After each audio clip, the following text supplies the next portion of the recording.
મહાદેવની પુત્રીનું નામ શું છે? અશોક સુંદરી.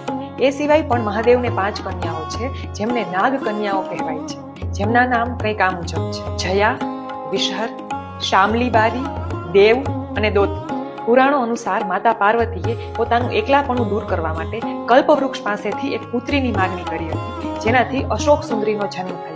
એ સિવાય હરિદ્વારમાં જેમનું સુપ્રસિદ્ધ મંદિર આવેલું છે એવા મનસા દેવીને પણ શિવજીની એક પુત્રી માનવામાં આવે છે. કથાઓ અનુસાર મનસા દેવી એ શિવજીના માનસ એટલે કે મન દ્વારા જન્મેલા છે. બંગાળમાં મનસા દેવીને પણ નાગકન્યા એટલે કે સાપોની દેવી તરીકે પૂજવામાં આવે છે. તદુપરાંત નર્મદા નદીને પણ શિવજીના પુત્રી માનવામાં આવે છે. પૌરાણિક કથાઓ અનુસાર જ્યારે શિવજી અમરકંટકના પર્વતો પર તપસ્યા કરી રહ્યા હતા ત્યારે તેમના પરસેવાના ટીપામાંથી એક અત્યંત સુંદર કન્યા પ્રગટ થઈ, જે નર્મદા કહેવાય. શિવજીએ તેમને આશીર્વાદ આપ્યા કે તેઓ યુગો સુધી નદી તરીકે વહેતા રહેશે અને તેમના પથ્થરોને નર્મદેશ્વર શિવલિંગ તરીકે પૂજવામાં આવશે.